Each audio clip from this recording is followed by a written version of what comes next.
Bonsoir. La méduse est souvent la phobie des baigneurs, après peut-être celle des requins. Pour vous, qu'est-ce que représente une méduse? C'est une plaie ou au contraire, elle vous plaît cette méduse?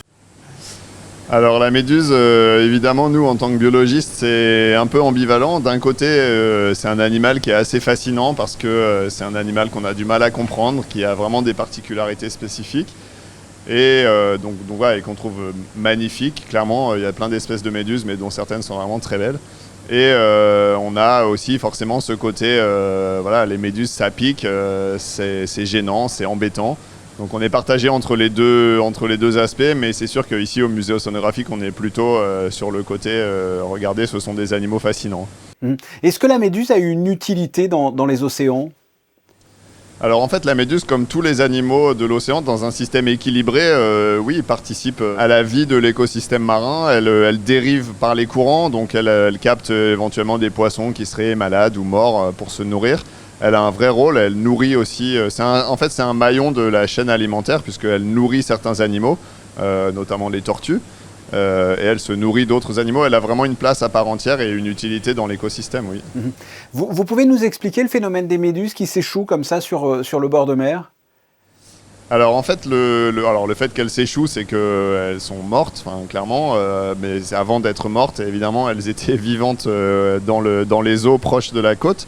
En fait, c'est des blooms de méduses, donc des pullulations de méduses qu'on observe généralement en été, mais pas uniquement. Et en fait, ces blooms de méduses, cette explosion de méduses est liée à différents paramètres qui sont parfois locaux et ponctuels.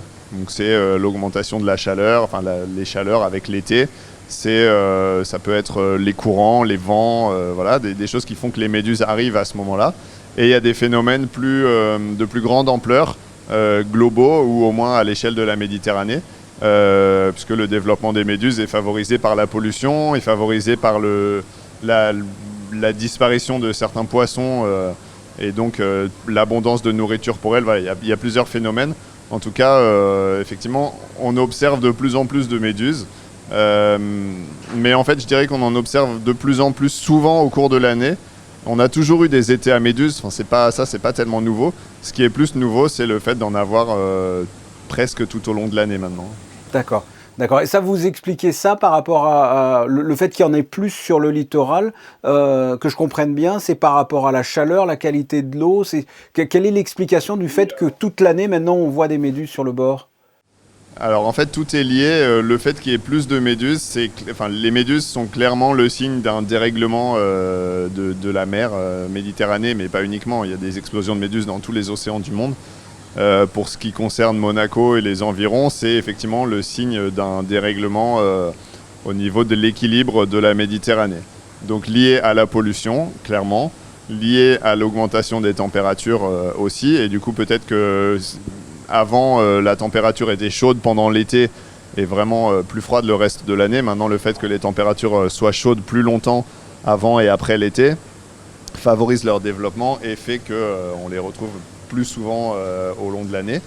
Donc les températures, la pollution et le moins de compétition, on va dire, au niveau alimentaire, font qu'elles ont vraiment tous les éléments pour se développer. Qu'est-ce que vous nous conseillez quand on se fait piquer par une méduse? Alors, les bons réflexes quand on se fait piquer par une méduse, premièrement, c'est de sortir de l'eau, mais ça en général c'est assez instinctif parce qu'on a mal et que du coup on sort de l'eau, mais c'est éviter de se faire piquer à nouveau. Sortir de l'eau, éviter à tout prix de rincer à l'eau douce, parce qu'en fait le fait de rincer à l'eau douce, si vous avez encore des morceaux de filament qui sont sur la peau, quand vous allez rincer à l'eau douce, ça va finir de faire éclater les cellules urticantes de la méduse et donc ça va augmenter encore les piqûres. Donc il faut sortir de l'eau, rincer avec de l'eau de mer.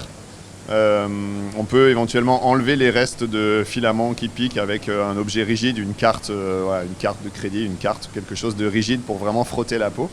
Et ensuite, le mieux, c'est de se rendre soit au poste de surveillance sur la plage, soit à la pharmacie la plus proche pour se faire prescrire une crème apaisante et puis éventuellement d'aller voir un médecin après parce que ça peut s'infecter si c'est pas traité assez vite. Voilà. Ou alors se baigner au larvoto parce qu'il y a un filet anti-méduse. Olivier Brunel, merci. Merci à vous. Bonne soirée. Bonne soirée.